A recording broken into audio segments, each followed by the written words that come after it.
Quanto menos você conhece a palavra de Deus, mais imaturo na fé você tende a ser. Quanto menos você se aprofunda nas sagradas escrituras, maior é a chance de você ser uma pessoa imatura na fé. Você até pode ser uma mulher ou um homem maduro em suas relações, em sua vida profissional, mas a chance de você ser uma pessoa imatura na fé, se você não se aprofunda na palavra de Deus, é muito grande. Nós lemos com muita frequência a palavra de Deus nos mostrando que quanto menos uma pessoa se aprofunda nas revelações da palavra de Deus, mais imatura essa pessoa é. E queridos irmãos, nós precisamos mergulhar de uma maneira tão profunda na palavra de Deus, ao ponto dessas revelações fazerem parte da nossa vida. E eu não estou falando de conhecimento teológico, ainda que o conhecimento teológico faça parte disso que eu estou te dizendo. Por quê? Porque existem pessoas que são tão profundas, mas tão profundas na palavra de Deus, que elas conseguem se aprofundar na revelação de João, capítulo 3, versículo 16. E Deus amou o mundo de tal maneira que deu o seu Filho unigênito, para que todo aquele que nele crer não pereça, mas tenha a vida eterna. É possível você conhecer textos que são famosos, textos que são considerados simples, mas ser uma pessoa que se aprofunda nessas revelações.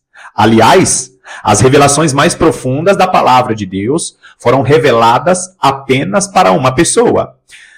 Para Nicodemos, João capítulo 3, versículo 16. Para a mulher de Samaria, lembra João capítulo 4? E os verdadeiros adoradores adorarão ao Pai em espírito e em verdade.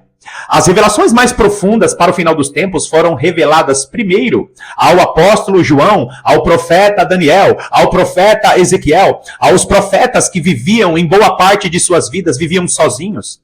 Queridos, nós vemos com frequência a palavra de Deus mostrando que aquele que lê a Bíblia como se fosse um livro corrido, um livro comum, esse certamente tende a ser uma pessoa imatura. No vídeo de hoje, mais uma vez, nós vamos nos aprofundar a respeito da origem do homem vil, do homem da iniquidade. Não perca o seu tempo assistindo vídeos sensacionalistas, assistindo vídeos geopolíticos sensacionalistas de especulações, porque isso só te fará perder tempo para as revelações que Deus tem para a igreja dos últimos dias. Seja muito bem-vindo a mais essa meditação do canal A Lâmpada para os Meus Pés.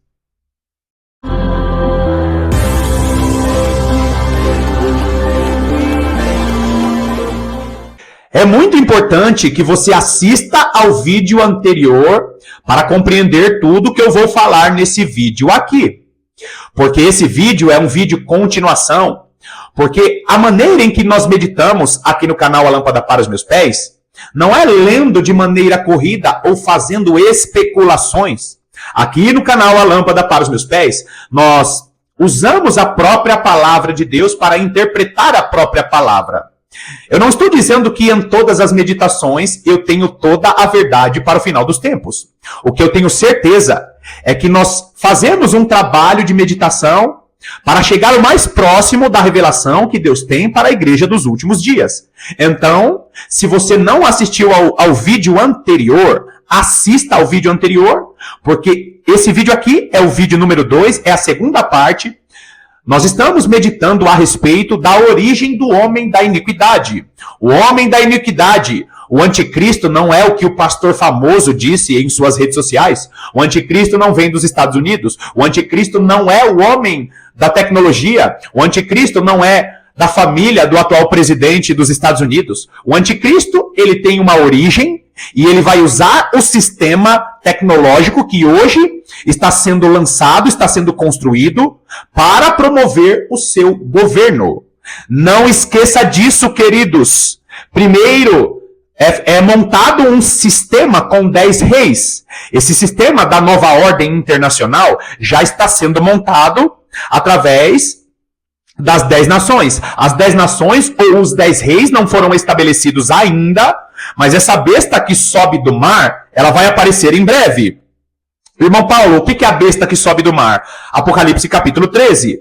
Ali menciona uma besta de 7 cabeças e 10 chifres. 7 cabeças, a maneira de pensar dos reis antigos. 10 chifres são os 10 governantes que inclusive são mencionados em Daniel. Lembra dos 10 dedos da estátua no sonho de Nabucodonosor? Aqueles 10 dedos da estátua de Nabucodonosor são os mesmos 10 chifres de Apocalipse capítulo 13. Os 10 chifres são 10 reis que vão se levantar, vão montar um sistema através da tecnologia, através da multiplicação da ciência, e esses 10 reis vão montar um sistema de controle. E quando esse sistema de controle estiver montado, entre os 10 reis vai surgir o quê? Entre esses 10 reis, entre esses 10 chifres, vai surgir um pequeno chifre que vai dar um golpe de Estado, e esse pequeno chifre que vai dar um golpe de Estado, ele vai destituir 3 reis que não vai aceitar as ideias desse pequeno chifre. Irmão Paulo, quem que é esse pequeno chifre? A Bíblia chama ele de homem vil. A Bíblia chama ele de homem da iniquidade. A palavra de Deus chama ele de o anticristo. O anticristo, ele tem uma origem, e eu falei no vídeo anterior de onde vem o anticristo. Agora, assista ao vídeo anterior para entender tudo que eu vou falar no vídeo de hoje. Mais uma vez, vai lá comigo no Profeta Naum, capítulo de número 1, nós vamos ler de maneira rápida e corrida o versículo 11. Que diz assim: de ti, Nínive, sai um que maquina o mal contra o Senhor. Um conselheiro vil. No vídeo anterior eu falei a respeito do quê? Do Império Assírio. O Império Assírio, que foi um dos impérios mais terríveis que passou por essa terra. Aliás, esse Império Assírio, ele foi, se não o pior, um dos piores impérios que criaram maneiras de torturar os seus oponentes. No vídeo anterior eu expliquei que Nínive é capital da Assíria, ou Nínive foi a capital da Assíria, hoje conhecido como Ninawa, Nínive, hoje conhecida como Ninawa, que abrange ali a região do Iraque, que abrange também a região, parte da região do Irã, da Turquia, e existem várias regiões ali que são regiões que seguem a mesma religião, e essas regiões, esses países que seguem a mesma religião, têm uma origem. Agora, eu expliquei tudo isso no vídeo anterior. Agora, o texto vai dizer que o homem da iniquidade, o homem vil, sai da Assíria, sai de Nínive. Só que Nínive não existe mais. O Império Assírio literalmente não existe mais. Por quê? Porque a configuração geográfica das nações mudaram. Só que a origem não mudou, queridos. Nós precisamos entender que a palavra de Deus usa linguagem dos povos antigos, usa a geografia antiga para explicar o que vai acontecer no futuro. E é tão linda, é tão perfeita a palavra de Deus, que nós vamos ver o Senhor nos conduzindo através da sua palavra até que cheguemos às realidades que nós estamos vendo hoje. Olha o versículo 15 de Naum, capítulo 1. Olha só o versículo 15. Eis sobre os montes os pés dos que anuncia, os pés do que anuncia boas novas, do que anuncia a paz. Celebra as tuas festas, ó Judá. Cumpre os teus votos, porque o homem vil já não passará por ti. Ele é inteiramente exterminado. Aqui é uma espécie de palavra de consolo para o reino de Judá, que na época do profeta Naum, vivia o tempo do reino dividido. Você lembra muito bem que as 12 tribos de Israel se dividiram em 2 partes, e o profeta Naum se levanta primeiro para profetizar para o Império Assírio da época dele, só que depois o profeta Naum ele começa a dizer o seguinte: olha, essa Nínive aqui vai invadir Judá, vai promover um cerco contra o reino de Judá. E digo mais, desse Império Assírio, dessa Nínive, sairá um homem vil. É bem verdade que o Império Assírio antigo tentou promover várias investidas contra o reino de Judá. Só que, queridos, nunca houve esse homem vil com a descrição do profeta Naum. Por quê? Porque Deus, na maior parte dos profetas, começa uma profecia para as nações da época deles, e essa profecia sempre tem um direcionamento para os últimos dias, para o período em que se aproxima a volta de Jesus, ou para o período em que a volta de Jesus está muito próxima. O texto está nos mostrando que desse império assírio surgirá o homem vil que vai estar o quê? Liderando os assírios, liderando a Nínive dos últimos dias para invadir o reino de Judá. O cumprimento do livro de Ezequiel, as nações ao redor de Israel invadindo Israel, o cumprimento de Mateus capítulo 24, Lucas capítulo de número 21, também de Marcos 13, também de Apocalipse, quando diz que as nações se reunirão e invadirão, também de Zacarias capítulo 14, as nações se reunirão, farão um cerco contra Israel, farão um cerco contra Jerusalém para invadir a cidade. Agora, esse texto é um texto de consolo, primeiro, para a nação de Israel, e segundo, para aqueles que vão viver as boas novas. Sobre os montes, e sobre os montes, os pés do que anuncia boas novas, do que anuncia a paz. Primeiro, quando Jesus Cristo morre na cruz do Calvário, ele anuncia as boas novas através de seu sacrifício da cruz do Calvário. Todo aquele que recebe Jesus Cristo como Senhor e Salvador, vive essas boas novas na esperança daquele que trará a paz sobre todas as nações. E ainda existe um consolo para quê? Para aqueles países, ou para o reino de Judá, que usufruirá dessa paz. Você sabia que Deus vai permitir que o homem da iniquidade invada a nação de Israel? Só que Deus vai promover situações na volta de Jesus para destituir todas as nações que vão promover um cerco sobre Israel. É por isso que no cumprimento da festa dos tabernáculos, acontece o quê? Na ira do Cordeiro, o Cordeiro leva essas nações que cercaram Israel para o vale do Megido, ou para o vale no Armagedon. Sabe a batalha do Armagedon? Sabe a ira do Cordeiro? Quando o Cordeiro estará pisando as nações no lagar de sua ira? Então, quem são as nações, irmão Paulo, que serão pisadas no lagar da ira de Deus? As nações que promoveram um cerco contra Israel. Agora, presta atenção nisso. Se você fizer uma meditação profunda, você vai ver que todos aqueles que cercam a nação de Israel são da descendência de Esaú com Ismael. Nesse vídeo de hoje ainda não vou falar, mas nos próximos vídeos nós vamos meditar de maneira profunda no livro do profeta Obadias. Obadias não profetiza para a época dele. Obadias profetiza para o final dos tempos. E nós vamos ver no próximo vídeo uma meditação profunda sobre o final dos tempos no livro de Obadias. Agora, queridos, esse homem vil é o homem que vai estar o quê? Promovendo o cerco contra Israel. Agora continua em Naum. Naum capítulo 3, vai lá comigo em Naum capítulo 3, versículo 18. Os teus pastores dormem, ó rei da Assíria. Os teus nobres dormitam. O teu povo se derrama pelos montes e não há quem o ajunte. Mais uma vez, esse texto aqui de Naum, capítulo 3, é um texto de uma sentença contra Nínive. Agora não esqueça, esse texto não é mais para a Nínive da época do profeta Naum. Esse texto é final dos tempos. Me prova, irmão Paulo. Eu provo. Versículo de número 19. Não há remédio para a tua ferida, a tua chaga é incurável. Todos os que ouvirem a tua fama baterão palmas sobre ti, porque sobre quem não passou continuamente a tua maldade? Agora, olha só a palavra que está sendo dada.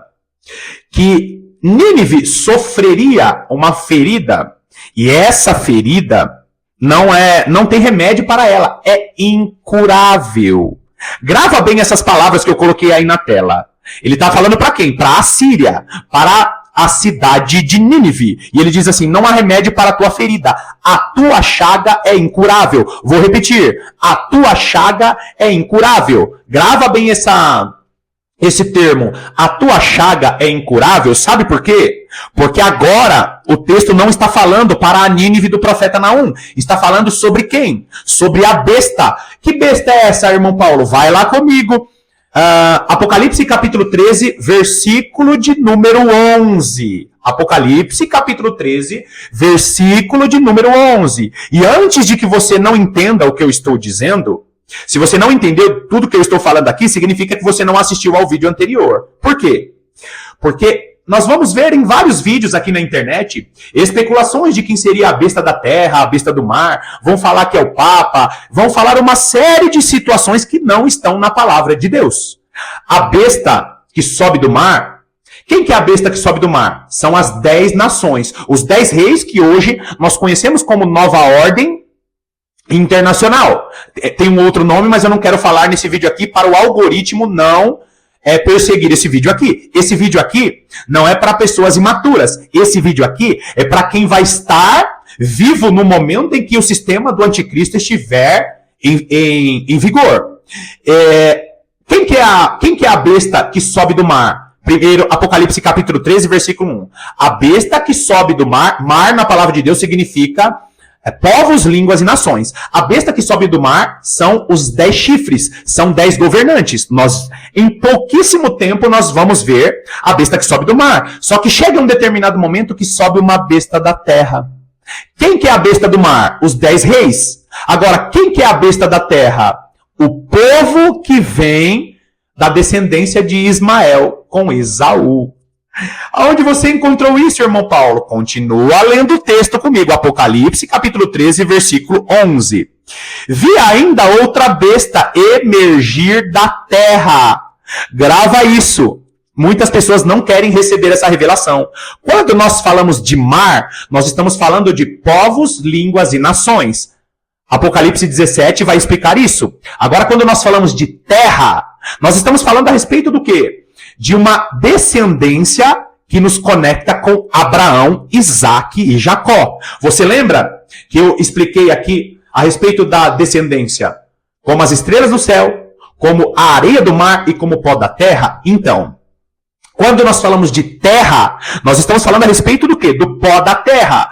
Pó da terra é o quê? É aquilo que foi usado para a criação do homem. Ou seja, está falando de o quê? De uma descendência que vem da carne, de uma descendência literal. Por isso que o homem viu, o homem da iniquidade é da descendência de Abraão. Por quê? Porque ele faz parte de um povo que é descendência de Abraão como o pó da terra, como da própria descendência na carne de Abraão. É por isso que o livro do profeta Daniel vai dizer o seguinte, que o Deus do homem da iniquidade, o Deus que vai ser mencionado nos últimos dias, não foi conhecido pelos pais desse homem da iniquidade. Depois lê lá, Daniel capítulo 11. O texto vai dizer que esse homem vil que se levanta, esse homem da iniquidade, o homem do pecado se levanta, e ele estará o quê? Ele estará se levantando em nome de um Deus que os seus pais não conheceram. Por quê? Porque o homem da iniquidade não vem de uma origem judaica. Ele vem da descendência de Abraão. Ele é filho de Abraão. Quem que era filho de Abraão? Ismael. Agora, vi ainda outra besta emergir da terra. Possuía 2 chifres. Por que 2 chifres? Porque ele tem 2 viés de governo. O homem da iniquidade que se levanta como o próprio governante e o seu povo. Queridos, não quero causar polêmica aqui, mas eu expliquei no vídeo anterior. Esaú e Ismael se misturaram no passado e se tornam um povo. O povo da grande religião, o povo da religião que mais cresce no mundo, o povo da religião que descende de Abraão, mas não faz parte dos judeus. Pare de acompanhar vídeos que dizem que o anticristo será um judeu. Não será. Aliás, se você conhecer o livro da grande religião, o livro daqueles que a religião é desenvolvida no Oriente Médio e agora está tomando a Europa, e essa grande religião, no livro da escatologia dessa grande religião, vai falar a respeito do quê? De um Mahdi. Quem que é o Mahdi, irmão Paulo? O Mahdi é o Messias da grande religião. Então tome bastante cuidado, porque nós já estamos vendo os países se movimentando para fazer parte do cenário mundial. Então nós vemos Iraque, Síria, Turquia, Irã e Arábia Saudita fazendo parte do quê? Das nações que vão se evidenciar no cenário mundial. Basta você ver a composição de um conglomerado de nações chamado BRICS. Agora, volta para o texto. Vi ainda outra besta emergir da terra. Possuía 2 chifres, parecendo cordeiro, mas falava como dragão. São como as palavras do cordeiro. Tem uma baita capacidade de reunir pessoas para acreditar em sua fé. Agora, olha só a continuação do texto. Mas falava como dragão. Como eu identifico uma fala do dragão? A fala do dragão não necessariamente é uma fala violenta. A fala do dragão é uma fala que contraria a palavra de Deus. É uma fala que contraria o discurso verdadeiro das Sagradas Escrituras. Então é persuasivo em sua palavra, tem a capacidade de reunir pessoas com o seu discurso, mas fala como dragão. O dragão, queridos, esse dragão é o mesmo dragão de Apocalipse capítulo 12. E o que o dragão faz? É a grande serpente que arroja da sua boca o quê? Um grande rio. Capacidade de arrojar rios de entendimento de sua boca para quê? Para arrebatar pessoas. Agora, olha o texto-chave desse vídeo aqui. Versículo de número 12. Exerce toda a autoridade da primeira besta. Os teólogos tradicionais pensam que essa primeira besta aqui é a besta do mar. Só que essa primeira besta aqui não é a besta de Apocalipse capítulo 13. Essa besta aqui é a besta de Naum. Como você sabe, irmão Paulo, que é a besta de Naum? Continua lendo o texto. Faz com que a terra e os seus habitantes adorem a primeira besta. Que besta é essa? A besta de Apocalipse capítulo 13, versículo 1? Não. Olha o texto falando, a primeira besta, cuja ferida mortal fora curada. Opa! Aonde que nós lemos isso? No profeta Naum. O que o profeta Naum ele disse? Ele disse assim, que a tua chaga, a tua ferida, ó Nínive, é uma chaga mortal. Essa chaga mortal, ela é o quê? Ela vai ser curada. Por que, queridos, que essa chaga mortal ela vai ser curada? Porque quando a palavra foi dada ao profeta Naum, vai falar o quê? Que não há remédio para a tua chaga, para a tua ferida. Volta comigo, nós vamos fazer aqui um vai e volta. Volta comigo em Naum capítulo 3, versículo 19. Não há remédio para a tua ferida, a tua chaga é incurável. Todos os que ouvirem a tua fama baterão palmas sobre ti.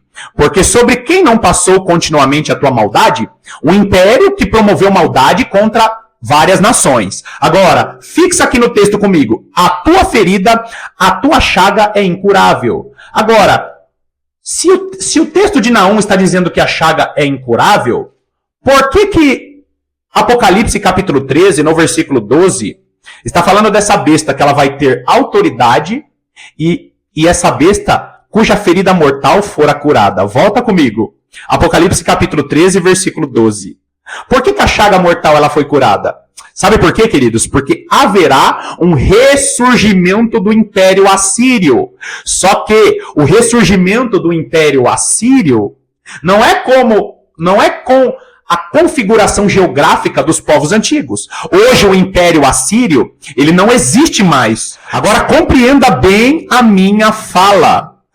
O texto nos profetas vai chamar as regiões que hoje são dominadas, presta atenção nisso. Os profetas vão chamar as regiões que nós conhecemos hoje como as regiões da grande religião. A lei, os salmos e os profetas vão chamar aquela região de Assíria. Só que hoje as regiões chamadas de Iraque, Síria, Turquia e Irã, Arábia Saudita, regiões que eram conhecidas como Império Assírio, hoje são regiões dominadas pela descendência de Ismael e de Esaú. É por isso que aqui, nesse versículo 12, está dizendo o seguinte, a besta cuja ferida mortal foi curada. Por que a ferida mortal foi curada? Porque o povo daquelas regiões, o povo desses países, que antigamente era a Síria, vai ressurgir esse império. Uma ferida mortal que foi curada É justamente um povo antigo que não existe mais, só que agora ressurge com uma outra roupagem. É por isso que nós temos que entender que a palavra de Deus usa a linguagem da geografia antiga, nos conduzindo para entender isso nos nossos dias. Aí, olha que linda a progressão disso que eu estou falando. Por quê? Porque quando você vai para a palavra de Deus, você vai ver que o trono de Satanás mencionado em Apocalipse, capítulo 2, capítulo 3, lembra das cartas às igrejas? O trono de Satanás está em Pérgamo. Onde fica Pérgamo hoje? A Turquia. E você lembra que eu falei que o antigo Império Assírio era situado em uma região que hoje nós conhecemos também como Turquia. A Turquia que nós conhecemos hoje, antigamente era dominada pelo Império Assírio. Aí vem o apóstolo João, dando essa palavra de Apocalipse capítulo 13, que essa ferida mortal vai ser curada. É um império antigo ressurgindo através da grande religião, que hoje o trono de Satanás está onde? Na Turquia. Queridos, tem muita gente tentando achar o anticristo olhando para a geografia atual apenas, quando eles não entendem que o código dessas coisas está na lei, nos salmos e nos profetas. Amados, nós vamos finalizar aqui a meditação de hoje. No próximo vídeo, nós vamos ainda continuar meditando a respeito do trono de Satanás, que está hoje no Oriente Médio, e que o anticristo, o homem da iniquidade, surgirá através de um golpe de Estado, e esse anticristo é o Mahdi, é aquele que vem da grande religião, a grande religião que nós conhecemos, que descende de Esaú e de Ismael, que ao longo da história, Satanás usou para fazer oposição ao povo de Deus. Amado irmão, amada irmã, não perca o seu tempo em acompanhar os pastores famosos que só fazem especulações, mas não te conduzem para a verdadeira revelação da palavra de Deus. Que Deus te abençoe poderosamente e eu estarei aqui te aguardando para a próxima meditação. Até lá!